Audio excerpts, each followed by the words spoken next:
amazing viewers and subscribers, and welcome to a fantastic Doctor Who review for today. And of course, I will be reviewing the 8th story of Doctor Who's history. And of course, it is the final story for the very first season of Doctor Who, which aired from 1963 to 1964.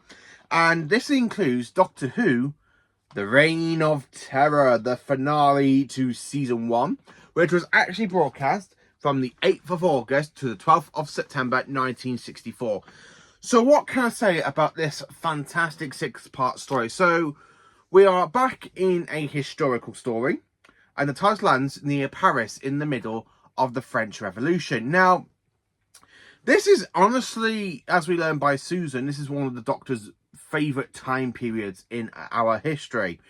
And William Hartnell gives us such a great performance. Now, of course, Ian and Barbara are trying to go home, so it carries on basically with them trying to get back to their own time. A little bit that we do see a little bit later on with later companions like Tegan, and of course like I would say like Bill, but not Bill.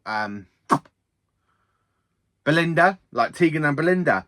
So I absolutely do like The Reign of Terror. It's just such a great story. I am very interested in the French Revolution. So if you are interested in historicals, do check out this story. So this is before we get to typical alien invaders in the past. So when I say by that, it means like historical stories are basically pure historicals. So the Doctor is trying to get Ian and Barbara home, and of course they does have that little bit of a paddy where they're trying his hardest, and of course Ian does talk the Doctor around saying, "Come on, Doctor, let's go for a pint. Let's have a last hurrah before we leave you." So of course the Doctor does say, "Yeah, okay," and then of course they do end up going and investigating. So as they investigate, they are being watched by a young boy. And of course, they don't know where they are until basically they click they're in France. And of course, Ian and Barbara are like very disappointed. They're like, "We're not in England." And the Doctor goes, "Well, you could always walk home by tea time, can't you?" Yes. I honestly love William Hartnell's performance in this story because it is absolutely fantastic. Now, the fact that the TARDIS team kind of gets separated. So the Doctor kind of does his own sort of thing where he gets a whole new outfit, dressed up like a general Frenchman, where Ian kind of gets sold into slavery, and of course Susan and Barbara end up, as I've written down here on my laptop, they're on their way to the Gaito. I don't know. Sorry, I do struggle with my writing a little bit, and I absolutely do enjoy it. So this is definitely one of the most dangerous and exciting adventures for the TARDIS team. So when you do have like Ian being sold into slavery, which is something that we don't really see in TV shows today, where half our historical TV shows is basically nurses in hospital, like a program my mum watches called The Midwife, which is utter rubbish, and I just don't click with it. So this is honestly a great episode. So I want to talk a bit about the outfits. Now, they really get the French outfits right, 100% right. Because looking at the images of the Frenchmen during this time period of the French Revolution, they honestly get them so good and absolutely brilliant. So I like the fact that the TARDIS team get out of their clothes and they've literally opened like a treasure box. It's like a treasure, like a chest sort of thing. And they find these old outfits. And of course, Ian puts on the men's outfit where the girls put on, the girls' outfits. And the Doctor goes off to investigate. And of course, he does end up unconscious. So when the French guards end up taking the TARDIS team away from them, and they think the Doctor dies in the fire, but the Doctor does survive. And of course, we do have somebody that looks like Hartnell, but is not Hartnell. I think it's like a body double.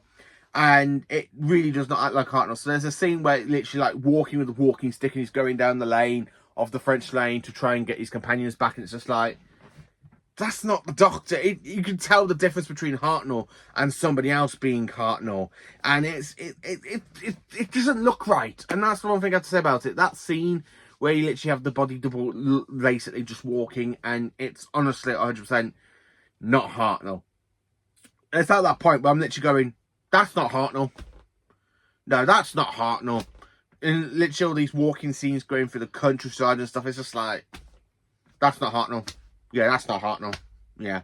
But yeah, you can tell when some scenes are Hartnell, some scenes aren't Hartnell. Now, William Russell definitely does have the best bit in the story because it literally takes him away from the rest of the TARDIS team and that he's been put into slavery, which is very interesting because I'm not really too keen on his proper slavery stuff, but I really find it quite interesting because I do like Ian's outfit. Now, it's very much like black and white, but they look like frilly shirts like pirates used to wear, or in one case, the Third Doctor wears. So it looks like frilly shirts. Where Hartnell's outfit looks absolutely stunning. I really like the hat with the feather. I really like the actual proper outfit that Hartnell wears in roundabout parts 4 and 5. Now, parts 4 and 5 are currently missing in the archive. So to watch the actual DVD version, you do have the 2 stories animated, which is what it makes it so good to actually have the story existing. So by the time we get to the end of the story, everybody survives. The TARDIS team basically gets back to the TARDIS and dematerializes. Of course, it does leading to the next season, which is, of course, Planet of the Giants. And that's the first story of season 2, or the 9th story in Doctor Who in general.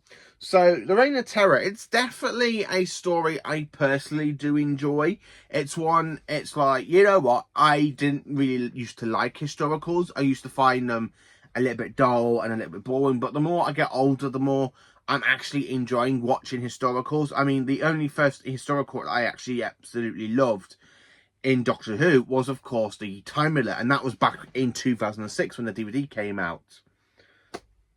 And I remember watching that story with my dad, and I remember being so into it, because I remember being pulled into that historical story, and the fact it's in 1066, which is one of my favourite years in our history because of the Battle of Hastings. So I really do enjoy that one, and I cannot wait to review the Time Miller in basically around about October, November time, because season 2 does have more stories than season 1. So, more importantly, how do I rank and rate Doctor Who The Reign of Terror? So, it's definitely a 10 out of 10 of a story. I really do enjoy it. It's a great historical. It's fantastic. The outfits, the whole costume department does an absolutely fantastic job.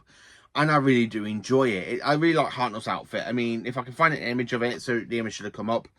I just absolutely love Hartnell as a Frenchman. It just looks so good and absolutely brilliant. So this is definitely a 10 out of 10 story, and it is also an A+++++++. So yeah, it's definitely a big A and a load of pluses because I really do enjoy it.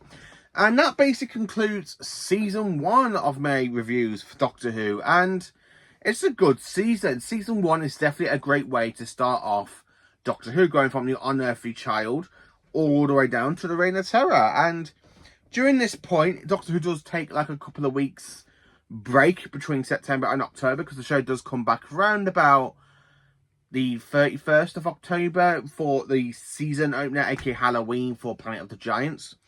So yeah, I really do enjoy the Reign of Terror. It's just such a great story, and I will probably do an overhaul review on season 1 and basically talk about what I've talked about these reviews and what my whole thought is of the season. But I'm probably going to wait until I finish reviewing all of the Hartnell stories, all of the Hartnell seasons. So basically, like seasons 1, 2, and 3, and of course the final 2, the beginning 2 stories of season 4 before the Doctor regenerates into Patrick Troughton.